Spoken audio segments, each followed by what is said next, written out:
पाकिस्तान में कोई ना कोई ड्रामा तो हर रोज चलता रहता है। अब एक नया ड्रामा कल ऑन एयर हुआ है, जिसमें सैयद तस्लीम हैदर शाह नामी एक शख्स मंजर आम पर आया और उसने प्रेस कॉन्फ्रेंस की और इल्जाम लगा दिया कि इमरान खान के ऊपर जो हमला हुआ है वो लंदन में उसकी प्लानिंग की गई है, और जो अरशद शरीफ का कत्ल हुआ है उसकी प्लानिंग भी लंदन में की गई है। अब सैयद तस्लीम हैदर शाह नामी शख्स अपनी प्रेस कॉन्फ्रेंस में क्या कहता है कि लंदन में 5 साल से पाकिस्तान मुस्लिम लीग नून का तर्जमान हूं और 20 साल से मैं मुस्लिम लीग की खिदमत कर रहा हूं।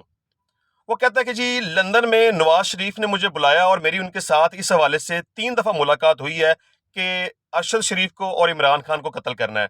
मुलाकात 3 दफा कब हुई है? एक 8 जुलाई को हुई है, एक 20 सितंबर को, और एक 29 अक्टूबर को। यानी कि 3 दफा यानी कि 3 दफा नवाज शरीफ के साथ इस शख्स की मुलाकात हुई है कि इमरान खान को और अरशद शरीफ को कत्ल करना है। इस हवाले से नवाज शरीफ ने ऐसा कहा है।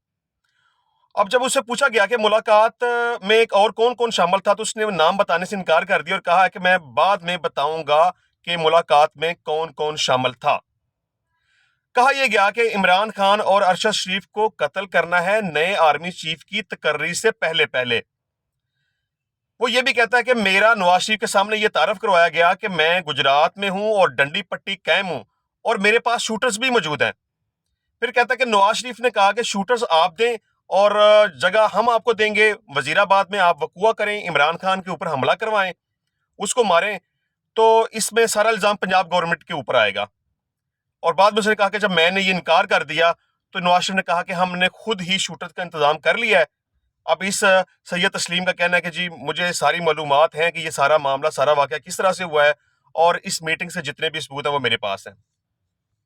बहरहाल मेरे इसके ऊपर काफ़ी सारे क्वेश्चंस हैं, बहुत सारी रिजर्वेशंस हैं कि अगर एक बंदा जिसके पास सारी इंफॉर्मेशन थी, वो अब मीडिया के ऊपर आके ये सारी बातें कर रहा है कि ये सारी प्लानिंग की गई है इमरान खान को मारने की और अरशद शरीफ को मारने की, तो जब 3 दफा इसकी मीटिंग्स हुई हैं और पहली मीटिंग ये कह रहा है कि मेरी 8 जुलाई को हुई है, तो उस वक्त ये ऑन एयर क्यों नहीं आया? उस वक्त इसने किसी अथॉरिटी को क्यों नहीं बताया? उस वक्त इसने प्रेस कॉन्फ्रेंस क्यों नहीं की? दूसरी दफा 20 सितंबर को, फिर 29 अक्टूबर को, लेकिन ये बंदा खामोश रहा। अब जब ये प्रेस कॉन्फ्रेंस कर रहा था तो इसकी ना तो बॉडी लैंग्वेज इसका साथ दे रही थी, ना इसके एक्सप्रेशंस इसका साथ दे रहे थे, ना इसके अल्फाज इसका साथ दे रहे थे।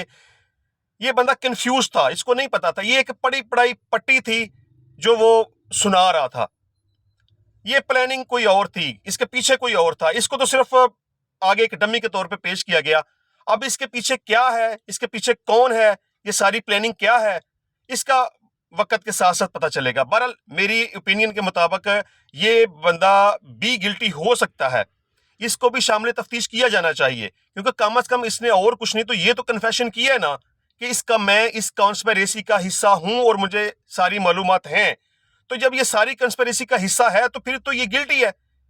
इसकी तो इन्वेस्टिगेशन होनी चाहिए, इसको शामिल तफ्तीश किया जाना चाहिए, ताकि पता चले कि असल मामलात और असल हकायक हैं क्या। बहरहाल मैं ये समझता हूं कि इस सारी प्रेस कॉन्फ्रेंस के पीछे कोई ना कोई गड़बड़ है।